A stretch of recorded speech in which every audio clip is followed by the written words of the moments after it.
Hello friends, பரங்கிக்காயில் ஒரு அருமையான gravy எப்படி செய்கிறதுன்னு பார்க்கலாம் வாங்க.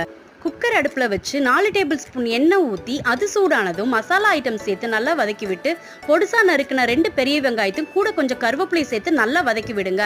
இப்போ இது கூட தேவையான அளவு உப்பு சேர்த்து நல்லா நிறம் மாறி வதங்கி வந்ததும் கூட கொஞ்சம் தக்காளி சேர்த்து அது கூட 1 டேபிள் ஸ்பூன் இஞ்சி பூண்டு சேர்த்து நல்லா வதக்கி விடுங்க.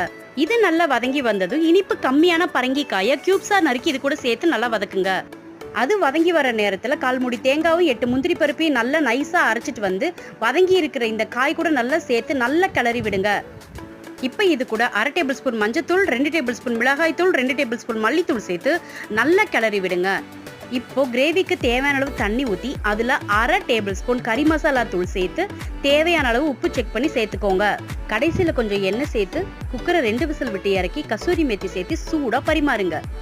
இது பூரி, சப்பாத்தி, தோசைக்கு அட்டகாசமா